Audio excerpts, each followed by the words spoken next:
Champion Tree Contest. Woo! We were looking for the biggest in the area of several species of native trees. Why native? Keep Carbondale Beautiful focuses on native trees because they belong here. He said no. Okay. Other plants and animals have evolved over millions of years to get along with the native plants and trees. If we want to maintain a healthy ecosystem, we have to have a good supply of the native trees to support the rest of the ecosystem. That's why Keep Carbondale Beautiful sells native trees and shrubs at our tree sales. Advertisement, we will order other trees and plants as special orders, but what we buy to put on sale is only natives. So what makes a tree a champion? We keep score. A champion tree is whichever one has the biggest combination of circumference or girth or diameter or however you want to measure how big around it is, plus height, how tall it is, which can be tricky to measure, as we've learned, plus the crown spread, which can be hard to see when things get crowded. We get a lot of help in this. First from Chris Evans at U of I Extension Forestry. He came and taught 10 of us how to measure the trees. Stand or wave your hand if you helped out with that. He trained Jill Adams, Lori Allen, Mary and George Gibson, Lee Hartman, Chris Midden, Chris Schackel, Kirsten Trimble, and Lily Vucinich. Thank you to the measurers. At that training session, we measured some trees in front of Hickory Lodge, including a red bud that turned out to be pretty big. Chris submitted it to the big tree register, and it wound up being a state champion. Woo!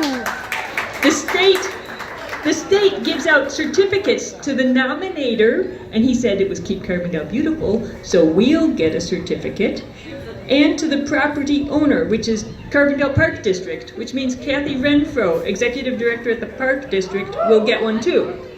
So before we even get started, we already had a winner. Plus, we found out we have another state champion in Carbondale, already in 2015, Wayne Halstead. I don't know if he's here. Stand up, wave. He sent us a copy of his certificate. His official certificate looks like this for his swamp white oak. It is a huge tree. We had gone to measure it thinking it was a white oak, but it's a swamp white oak. By the way, if you want to test your tree ID skills, Keep Carbondale Beautiful has a table outside with that activity. Match up the name of the tree with some pictures of leaves. We're also selling t-shirts out there, another ad. So let's pass out these certificates. The largest black walnut was found on SIU's campus. The nominator was Dennis Holtzclaw, and he measured it with Jill Adams, and SIU as the property owner is represented by Dave Tippy, who is the superintendent of grounds. Dave here? Yeah, come and get it. Woo!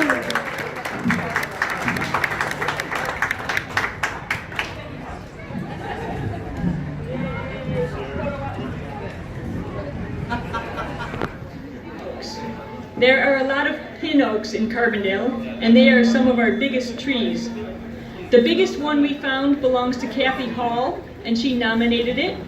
It had a circumference of more than 15 feet. If we can get 3 people to stand up in the middle and try to touch their fingers together, that's about how big 15 feet is.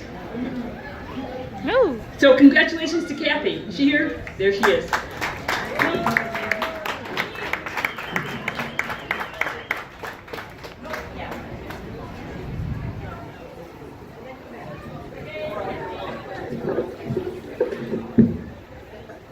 Thank you for nominating it, and thank you for taking care of your big trees. But we had a second place pin oak that was so close, within 10 points, that we can call it a co-champion. That belongs to Lori Allen, who measured it, nominated it, and helped measure it with Kirsten Trimble. So yay, Lori.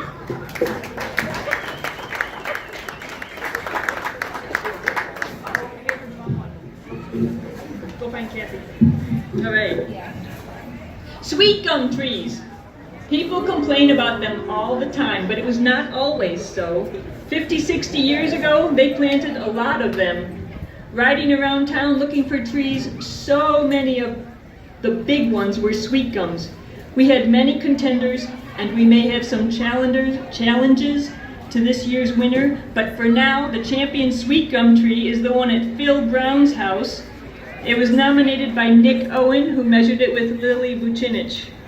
I wanted to mention two close contenders, Chris Schockel and Erica Peterson, so we'll keep measuring. Anyway, Phil Brown or Nick Owens here.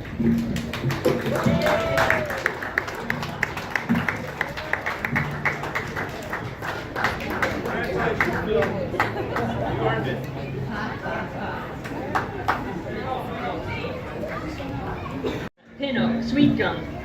Did you know you cannot tell how old a tree is by looking at it? In one woods, there were two oaks. One was twice as big as the other, but when they took a core sample, the smaller one was twice as old. The big one must have been near a secret source of underground water, a seep. So now you know. Okay, for a fast-growing tree that will shade your house, you could do worse than a tulip tree. Sometimes called a tulip poplar, but it's not a poplar, so we're calling it a tulip tree, and giving the award to Eric Walker as owner and Nick Owen as nominator. Eric called as soon as she heard about this contest because the white oak in her backyard was the reason she bought her house. Let this be a lesson. Trees sell houses.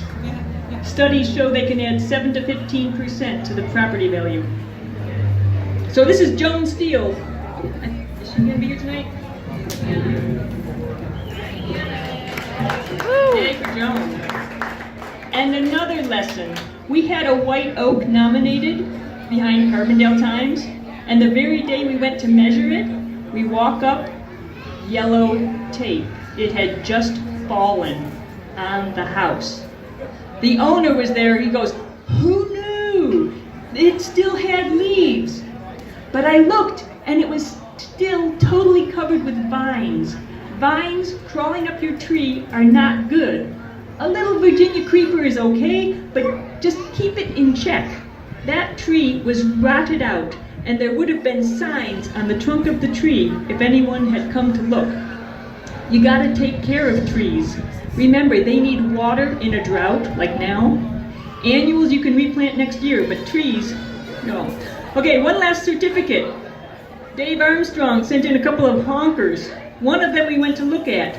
Wow, what is it? Some kind of elm. I dragged Chris Evans to it. He walks around. Wait a minute, I want to get it right. He rips off a piece of the bark and cracks it open. He says, a slippery elm is red inside. I thought, it's kind of red with a white stripe. And an American elm has striations. And the leaf, I remembered that the slippery elm has a rough leaf, almost like an emery board. He said, the American elm is rough on top. Sure enough. The slippery elm is rough on both sides. This one's just rough on top. So what was it? It was an American elm. Thank you, Dave. So we got a certificate for, this wasn't expected, but an American elm.